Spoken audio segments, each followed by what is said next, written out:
All right, let's jump right into it. We're going to talk about fear today, but probably not in the way you're used to thinking about it. We are going to completely reframe it. See, fear isn't some monster you have to slay. It's just a recording. And the most important part? You're not just listening to it. You're the operator. You're the one in control. So let's just start with this pretty radical idea, okay? That feeling of fear you get, that pit in your stomach, what if I told you it's a lie? It's not actually happening in real time. It's just an echo, a ghost made up of something that either already happened and is over, or something that might not ever happen at all. And that's the absolute key to all of this. Fear is a recording. Seriously, think about it like an old cassette tape that's just playing on a loop in your head. It's a projection, right? Either it's playing a memory from a past you can't change, or it's playing a fantasy of a future that doesn't even exist yet. But the present moment, right now, well, that's just blank tape, and it's just waiting for you to record something new on it. And this, right here, this illustrates the most powerful shift we have to make. So often, we feel like we're just this passive audience, forced to listen to this awful soundtrack of anxiety. But you're not just the listener. You are the operator. You're in the control booth, with your hands right on the dials. So if fear is just a tape, what's the big deal, right? Well, that's where the static comes into play. Let's really dig into why this static is so powerful, and maybe more importantly, why the way we usually react to it is completely backwards. First, you gotta understand, this tape isn't malicious. It's not evil. Its original job was actually to keep you safe.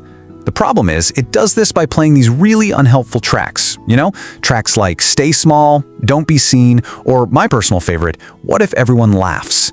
And what do? We listen, we obey, and pretty soon, the static from that old recording becomes the entire soundtrack of our lives. And here is where almost all of us get it wrong. The common advice, the stuff you always hear, is to fight your fear, right? To crush it. But this is a huge mistake. Think about it. When you fight a recording, you're just wrestling with static. All you're doing is amplifying the very noise you're trying to get rid of. So what does the operator do instead? Well, the operator doesn't waste all that energy fighting the old tape. Nope. The operator simply records a new one, a brand new signal that's louder, clearer, and way, way more powerful. So how do we actually do that? This brings us to the really practical part. Because overcoming fear, it's not some kind of mystical art. It's a technical process. So let's just walk through this simple 3-step recording method that anybody can learn and master. Okay, here they are, the 3 steps for every operator. First, you label the tape. You've got to identify exactly what you're hearing. Second, you lower the volume. You consciously decide to reduce its power. And third, and this is the magic part, you record the action tape. You create a new, louder signal. It's simple, it's technical, and believe me, it is incredibly effective. Let's break down each one. Step 1 is all about identification. The next time you feel that cold, creeping anxiety, don't run from it, just pause, take a breath, and ask yourself, what is the exact title of this tape? And be specific.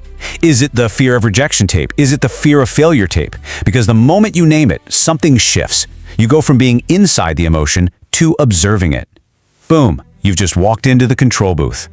And now for step 2. Now notice what we're not doing here. We're not trying to destroy the tape or smash it or eject it. That's just a waste of energy. Instead, you just acknowledge it. And then you consciously turn the volume down.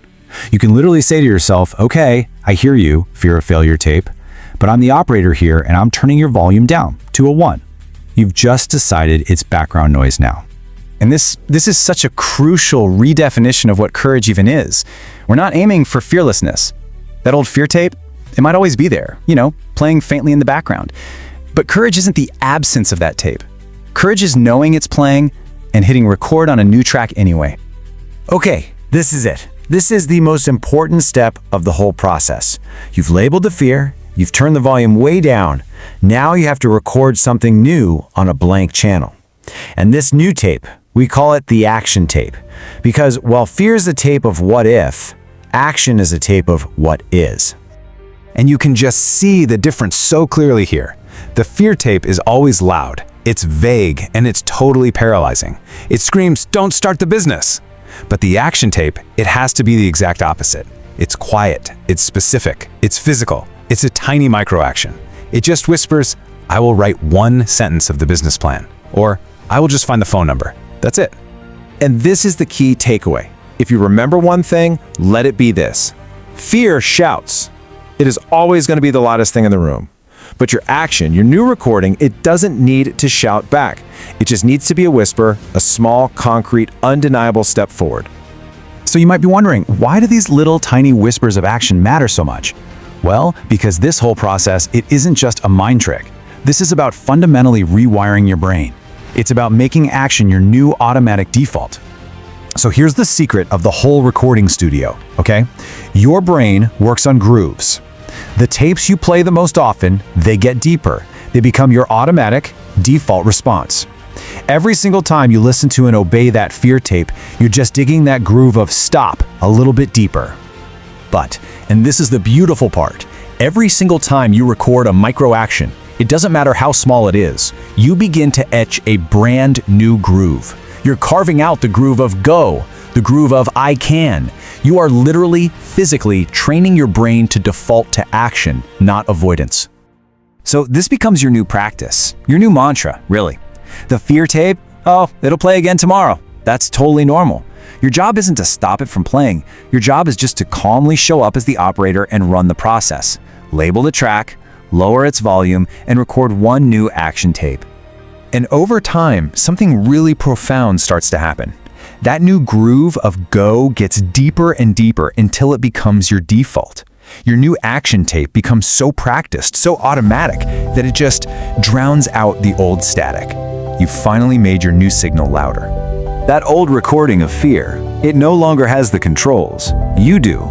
You have the label, you have the volume dial, and you have the record button. So I'll just leave you with this one question.